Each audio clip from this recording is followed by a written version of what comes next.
मला पण वाटतं एक संधी देऊन बघू. याआधी वाईट अनुभव आल्याने त्यांच्यावर अन्याय नको व्हायला. ठीक आहे, मान्य आहे आम्हाला, पण आमची एक अट आहे. तुम्ही जर तुमचा शब्द मोडलात तर हे गाव आणि हे जंगल तुम्हाला कायमचं बंद होईल. तुम्हाला गावात पाय सुद्धा ठेवता येणार नाही. शब्द आहे आमचा. सांगा काय काय लागणार तुम्हाला?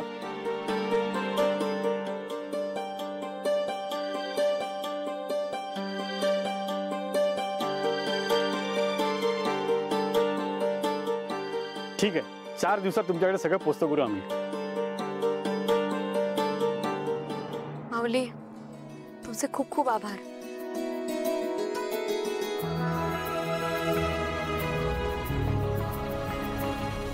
मी काय म्हणाले होते?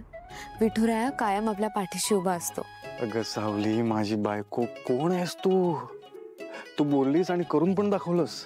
नाही, मी काही नाही केलंय, सगळं त्या विठुरायाने केलंय. विठुराया नाही, तू माझ्या पाठीशी उभी आहेस. थांब 1 मिनिट. माऊली, माऊली, काय करताय? चला. चल. कसं आहे, खरंच फ्री आहात ना? खूप महत्वाचं बोलायचंय म्हणून. मला माहित होतं तुझं खरं रूप लवकरच माझ्या समोर येणार आणि बघ तू येऊन उभा राहिलास. मला ना एकदम अचानक आपले जुने दिवस आठवले. आपण दोघांनी मिळून किती कारस्थानं केली आहेत, किती फ्रॉड्स केलेत.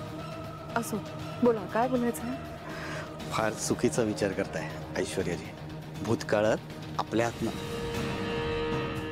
माझ्या हातनं खूप मोठमोठ्या चुका झाल्या. पण काय ना, त्यावेळेस मी स्वार्थी होतो, बिंडोक होतो, नालायक होतो. ही संपत्ती कशी मिळवायची, पैसा कसा मिळवायचा, या कंपनीवर अधिकार कसा गाजवायचा, एवढाच. त्याचा परिणाम काय झाला तुम्ही बघताय ना. स्वतःचं आणि कुटुंबाचं खूप मोठं नुकसान करून घेतलं मी.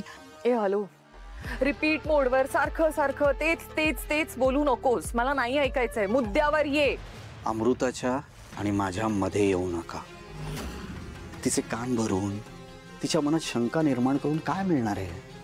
थांबवा हे सगळं, नाहीतर काय जुन्या राजकुमारशी गाठ पडेल माझी. मला तेच हवंय. हा काय ड्रामा लावलायस? कसली ऍक्टिंग करतोयस? ये ना खरा समोर. हो, असं म्हटलं तर खूप आनंद होईल ना तुम्हाला, पण तसं नाहीये. जुना राजकुमार कधीच येणार नाही. हा, पण मी न बोललेल्या गोष्टी जर आईच्या समोर बोललो तर त्याचे परिणाम काय होतील याचा फक्त विचार करा तुम्ही. धमकी देतोयस मला? विनवणी करतोय. सॉरी, काय म्हणालास तू? विनवणी किंवा विनंती. नीट ऐकू नाही आलं. राजकुमार आणि विनंती खूप वियर्ड वाटतं ऐकायला. तू खरंच विनंती म्हणजे रिक्वेस्ट असं म्हणालास का? सवय करून घ्या ऐश्वर्या मॅडम. काय ना, मी आईच्या समोर तुमच्या कृत्याचा पाढा जरी वाचला ना तर काय परिणाम होईल याचा फक्त विचार करा. माझं काय, मी नालायक आहे, मी तसंही या घरात बदनाम आहे. मी या सगळ्यांची माफी मागेन आणि इथनं निघून जाईल. हळूहळू ही लोक माफ करतील नाही करतील मला माहिती नाही, पण तुमचं काय, त्यांना जर तुमचं सगळं सत्य कळलं तर ते तुम्हाला घरातच नाही कंपनीमधनं सुद्धा बेदखल करतील. एक मोठा भाऊ म्हणून तुला सांगतो, सगळं चांगलं चाललंय, नको विस्कटू. ऐश्वर्याजी, मला घराबाहेर राहण्याची सवय झाली. आता घराबाहेर राहायची तुम्हाला सवय आहे का? तुम्हाला ही लाईफस्टाईल मेंटेन करता येईल का, या सगळ्याचा विचार करा.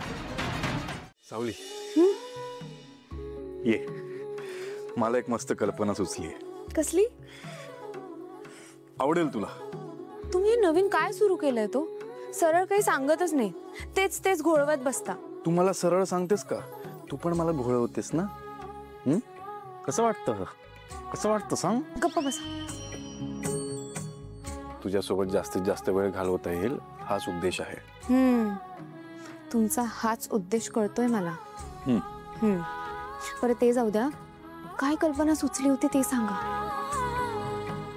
सांगू? हो. जेव्हा शिवानी या घरात आली होती तेव्हा तू मला एका मिनिटासाठी पण सोडत नव्हतीस. सतत माझ्यासोबत राहत होतीस. हो, आणि ते तुम्हाला आवडत नव्हतं. कोण बोललो मला आवडत नव्हतं? आवडत होतं मला. म्हणून आता सुद्धा आपण 24 तास सोबत राहू शकतो. काय? हा, पण कसं? कंपनीमध्ये तुला एक नवीन पोस्ट द्यायचा विचार करतोय मी. म्हणजे आपण सोबत ऑफिसला जाऊ, सोबत तिकडे काम करू, सोबत जेऊ, सोबत घरी येऊ, सोबत घरी राहू 24 तास. नको. का नको? मी ऑफिसला येऊन काय करू? मला एकतर त्यातलं काही कळत नाही. मग मी तुमची ऑफिसमध्ये मदत सुद्धा करू शकत नाही. आणि आधीच ऐश्वर्या मॅडम ऑफिसचं बरंच काम सांभाळतायत ना. जर मी ऑफिसला आले तर घरातल्या कामाचा भार अमृता वहिनींवर येईल. आणि तुम्हालाही माहिती आहे तारा मॅडम किती मदत करतात. हे बघा सारंग सर, मला हे नाही पटत आहे. आणि माझं जाऊ द्यात, तिलोत्तमा मॅडमला सुद्धा हे नाही पटणार. अगं तुला पटवेन ग मी. आईचं माहिती नाही, आईला मी बोलतो आईशी. नको नको नको. का नको? अगं सोबत राहायला मिळेल आपल्याला, कळतंय का तुला 24 तास? हो हो, मला सुद्धा त्या गोष्टीचा आनंदच आहे. पण माझ्या स्वार्थासाठी मला तुमच्यावर तिलोत्तमा मॅडमचा राग नाही ओढवू द्यायचा आहे. इथे लोक स्वतःच्या इच्छेसाठी लोकांचा विचार पण करत नाही. आणि तू सगळ्यांचा विचार करतेस, स्वतःची इच्छा मारतेस. पण तुझी इच्छा मी पूर्ण करेन.